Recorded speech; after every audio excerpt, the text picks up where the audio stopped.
Dan Hausa duniya labari. Yau asali da na bincika in gane, don bauna ta ɗaran mawasan yaro. Kun ga zaki ba kafar gaba kan dabo. Na ce wa za ya daina tun asalinsa, sai wawa sai mahaukaci kundinsa.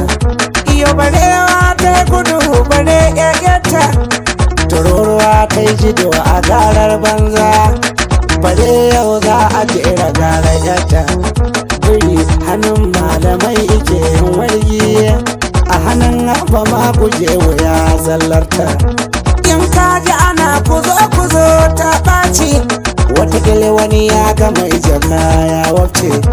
A ali dai ba ni shan kunurar sallah, tun daga shinkafa na ci ta ba wata illa. Ashe yau dan Hausa da labari, waƙar makarero. Ka ji mugun cizo ka taki wofi har na tuna sauro. Ko gobe mai matar aure a iya wuce goro, to amma ji ma gauran a ya zarci ta zoro. To amma mun ga tuzurin ma har ya gargago, jimiyar cizon jama'a mun ban maka sauro. Ƙarshen cin daɗin namansa a haɗa ka da toro, ƙarshen abin tsoro a gurin mata ka gwada musu rogo.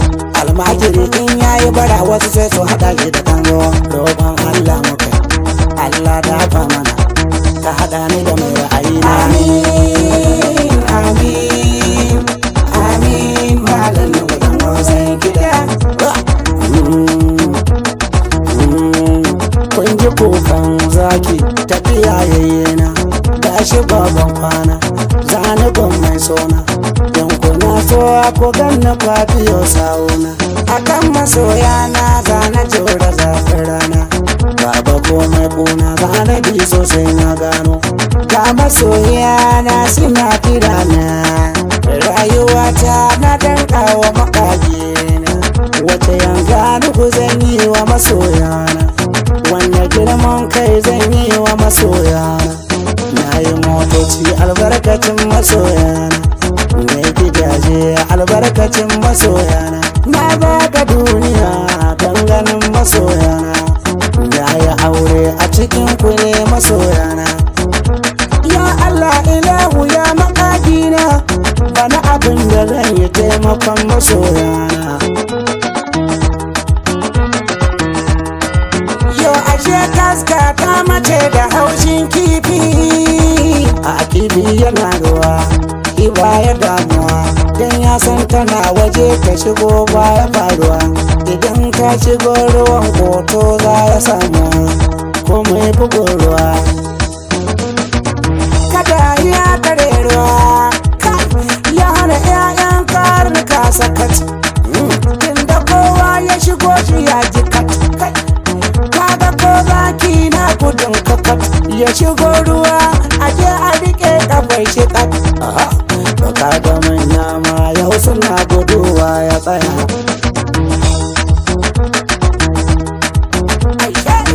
Dan Hausa mai kiɗa taken arewa ne, ku tuna kuna wane ko da ina kudun.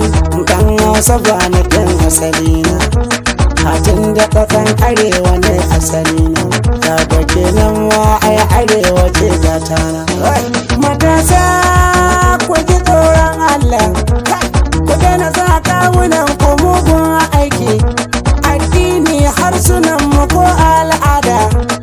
Na san sun hani ga mugun aiki, mai ya kawo tsakan arewa ke kidnapping.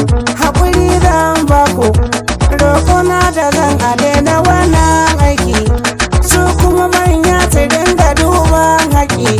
Matasa ga su tunjamin ba aiki, su ba su damu ba ma a ba su aikin government. Aikin noma ma a taimake su da taki, ba su magunguna su gyara filin aiki.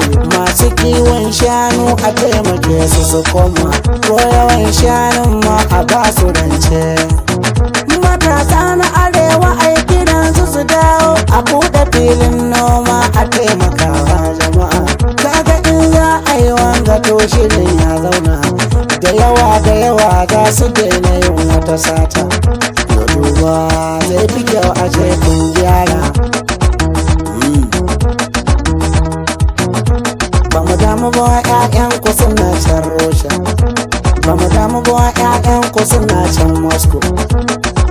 damu ba ƴaƴan ku suna nan ne yau, kuma ba mu damu ba ƴaƴan ku suna a Sweden, ba mu damu ba ƴaƴan ku suna nan Cairo, ba mu damu ba ƴaƴan ku suna nan London, kuma ba mu damu ba ƴaƴan ku suna nan Turkey, ba mu damu ba ƴaƴan ku suna Saudiya. Su suna jin ƴaƴan mu su gyara kasar mu, mu yi aikin noma mu yi kiwon shanu, da karatu ƴaƴan mu duk su je makaranta. Kaga in za a yi haka duniyar ta daɗi. Ba mu damu mu je Rasha sai mun je wa, ba mu damu mu je Ingila sai mun je wa, mu ba mu damu mu je da mu je Turai ba.